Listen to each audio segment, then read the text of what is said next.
I started thinking that I wanted to figure out some ways to get some interesting effects, and I came up with this one and it was a lot of fun. So I hope you stay tuned and watch.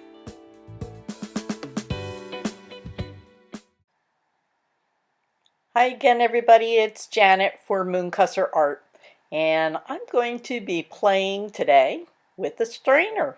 Some people call it a colander. It cost me $1 at the dollar store, so why not? I spray painted my canvas and I did my usual prep, tape on the back, blah blah blah. And I'm going to start pouring some resin on here that I've batched up ahead of time. I batched up 20 ounces of resin. I'm using Pro Marine, and for me it works pretty good. I get a lot of interesting effects from the resin, about a 30-minute window time. So this resin was batched up and tinted, all done beforehand.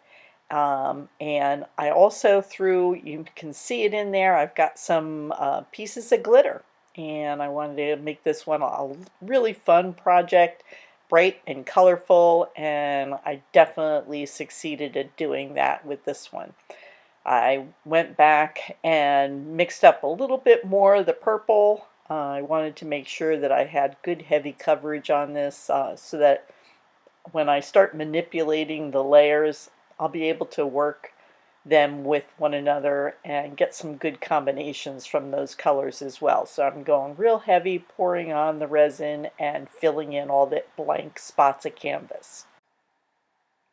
Now in the purple, the glitter that I used two different kinds. I've got a chunky hexagon cut of purple glitter, and I also have a really nice extra fine purple glitter that they're both in there, and I did that to give me a little bit more interest, because this resin, the purple, is made from Liquitex acrylic ink as my tint, and it's very transparent. This turquoise color, that's one of my resin pastes that I got from Artisue Creations, and that's a really nice turquoise color, very transparent, goes on beautiful. And the orange that you're seeing me pour out here, this one is a combination color. So, you know, it's got three different products all mixed in there, and you can get some really interesting effects when you make up these combinations. So try some different things out and see what you get. You never know what you'll find sitting on your shelf, and maybe you use the same color many times, but if you combine several of your colors, you're going to get differentiation in your color. So that orange has, like I said, three different colors in there, and yeah, it's just something fun to play around with. I know one of them is a alcohol ink, and instead of having to put alcohol into the resin, it's already got it from that alcohol ink, so it'll work nice. Now you might notice on my canvas, again, I spray painted it to seal it before I started working with the resin. I'm pouring clear resin on these areas because when I used the spray paint, I did a technique where I just kind of laid in a little bit of gray, and then I did a spritz of silver on top of that. So there's some speckling in there that will give me a nice effect, that if it's clear and I work over top of those layers, that's all going to shine through. And that's what I was going for. So again, using spray paint can really help you build a layer before you even start with pouring on your resin. And that's what I was going for. Again, I was just kind of playing around, you know, seeing what was going to happen. I know that the silver was going to pop with that speckling, that spritz effect I used on the canvas, and it definitely does. And I also did a little bit of overspray with the purple areas. So those will all come through as the resin's going on and the layering is building up. So it's something, if you haven't done that, just play around. And remember, this is all, yeah, maybe you're trying to sell your art, but you got to be enjoying it too. And these colors, it was just a real happy time for me in the studio. Um, I'm real thrilled with the way this piece turned out.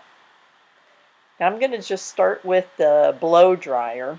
And again, I didn't want to use the heat gun on this one. I wanted to move that resin around. It's on a low setting. I didn't want to, push the resin too much, but I want to connect it up with those colors, get that clear moving in, and using a hairdryer, it's going to blow those colors around, move the resin just a little bit. It's not going to make it too hot, so it's not going to make things lace out. Used my popsicle stick here to blend those edges in together, and then come back in with that hair dryer on low. Here you can see a real good angle of how that resin is flowing around and connecting up with that clear area that I poured. I get a lot of people asking me also, oh, what's the hair dryer you're using? It really doesn't matter. I got this at Marshall's, I think, from their sale rack. And yeah, if you look closely, there's resin all over the thing from getting dipped into the resin at times. But just one that's got a couple of different settings and you're good to go. I wanted to make sure that I had those clear areas showing that gray and silver through it. So this is why I'm coming back with my popsicle stick. I'm actually scooping up some of the runoff from this area. It went onto the tabletop. So I'm filling in, getting the purple from my tabletop off the plastic and just drizzling that in along the edges to connect. I have my plastic spatula, and same thing, I'm just scooping up some of my overflow of orange resin from my tabletop and putting it back on the canvas and using that to connect this orange area into that purple pink. And that way I'm going to have more resin to work with on my canvas as it begins to set up. And again, that plastic spatula, I think from the dollar store. So a real quick hit with the torch, get the bubbles out from blowing with the hairdryer does drive a lot of bubbles into your resin. So make sure you give it a good torch and you get the bubbles out. Okay, a little bit more with the hairdryer. Just trying to feather those edges out a little bit. You can see how it really just makes those ripples in the resin, just like little waves when the wind is blowing across the water. Same effect. And it's connecting everything up nicely. I just want to feather it into one another, get those colors to just drift out a little bit more, and so that I don't have, that really tight, crisp edge. I didn't want that look. I wanted to just blend it out a little bit. Here's a good close-up. You can see that feathering. See how it just makes the feathers of the color layer out. All right, here's the fun stuff now. Here comes the strainer, and I'm just going to dump, I mixed up some really dark purple, and I'm just letting it drip right through those holes. But see how it's like splattering? This is where I had so much fun. It was just, like throwing confetti down on top. And it's really staying put. I was really pleased that it didn't, start to move on me. So I enjoyed putting that piece in. So now I'm going to be adding a little bit more for details on the piece. I want to preserve the speckling I got from pouring that purple through the strainer. So I'm going to try to work it a little bit more carefully now. Definitely not going to be using the hairdryer on it anymore, that's for sure. So I'm just trying putting some veinings on using my color from my pot here and starting with a puddle and then letting it vein out off of the stick. So we're just going to lay those in there and hit it very lightly with the torch. Again, I don't want to use too much heat at this point, because if I put too much heat, it's going to disperse those speckles out. This is another combination color I made. I used a black diamond pigment. They're powder pigments, and I mixed in a metallic, I believe it was another Liquitex acrylic ink. They have a brilliant silver, iridescent silver, and I added that in there. And then on top of it, I added several drops of 99% alcohol. And putting that in the resin right before you pour it, you can get some pretty neat looking effects from that too. So I'm just finding my spots where I want to have the silver. Again, remember, there's some speckling from my spray paint that are in those clear areas, now have the purple speckle spots on there. So it's all about a little bit of dotting going on in this one.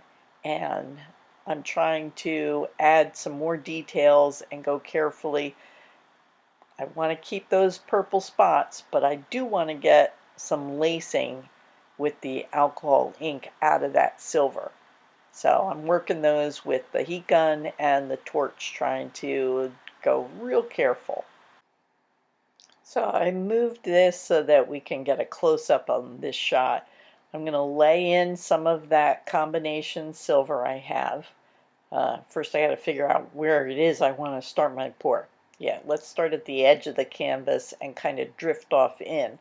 So I'm just going to lay that little vein out there, and I'm going to work two-handed. I'm going to hit it first. Let's see here. Yeah, let's torch it out, and then I'm going to come in with the heat gun. So I'm working two hands, torch in one hand, heat gun in the other, and I'm going to hit it with the torch, and then I'm going to blow it out with that fan blade. And if you've got this up on a big screen, you should be able to see how it laces out in there. And having the alcohol helps that effect too. Now we move over to the orange field, and going to lay in some of that red violet, and it's really looking intense against that orange color I've got there. So I'm going to break it up by putting a little bit of the silver on top. Yeah, go back over here. And we're just going to run a bead of that through there. And I'm going to come back with the torch and just warm it up a little bit, because I can see the alcohol is working. Alright, well, the piece that I just poured in orange is setting up. I'm going to start working here in the turquoise again.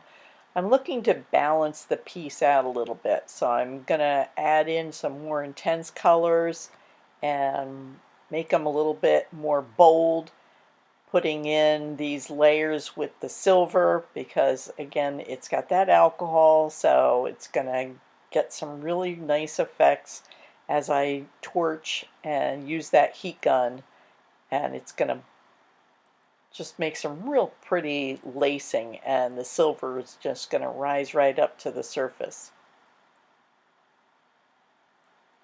Doesn't take much, and there it goes.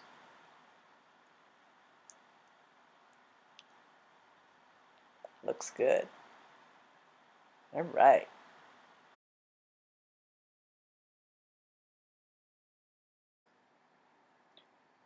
Okay, the resin's starting to slow down. I've been working with it for about 30 minutes now, and I'm just adding in these colors. You can see they're pouring out really thick and intense, and they're not going to move too much longer, so I have to be careful that I don't overwork. You just saw a little flame action there from that torch. That's telling me that my flash point is getting there, and I'm going to need to wrap this up. So I'm just going to add a little bit of interest here and there, putting on some more intense purple. And I'm looking to balance this piece out at this point. So I'm real happy with all the effects I've got from I'm really liking the spotting that I got from the purple going through that strainer. So I'm just going to speed this up, keep doing my two-handed technique, blowing, hitting it with the torch, blowing it with the heat gun, stretching it out with that silver in there to make some nice lacing wherever I want. And you're going to see more flashes of the flame coming off of that. Now remember, I've got a fan going in the window. I've got a full face mask on. I have a respirator with some really good filters on there that are protecting me from any of the smokes and fumes that I might be getting off of my resin while I'm working with it. So it's really important to be cautious. Take care of yourself. And, you can get some really pretty things working with resin, but it can be dangerous. And, take some safety precautions, protect yourself. So let's just finish this up, keep working. And again, because the resin is starting to slow down, it's not going to be doing too much. So I'm going to be scraping up. There you go. I'm scraping up with my spackle knife, pulling some resin off of the tabletop, adding it in. It's getting thicker, so when you add in, it's going to give you some nice effects. I'm making sure that my sides are covered there. I want that flowing resin all across. And just drifting through, scooping off that table with my pop stick, and making some nice veining in there. Now when you're adding the resin and it's starting to get thicker, you can see it's actually like globbing right off of that pop stick on there. But it reacts differently when you put it out.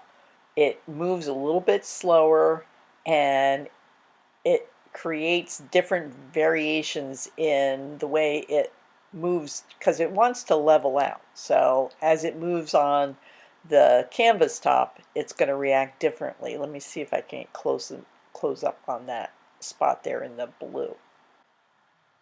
Well, my resin is almost done. And again, that spackle knife, it's my friend today. I'm using it to scrape up any leftovers that I still want to play around with. And it's just all about learning. So experiment and see what works. And, don't be afraid because I know the stuff is expensive, but if you're willing to learn, you're going to find things that I haven't showed you. And you know what? Maybe you'll be showing the rest of us.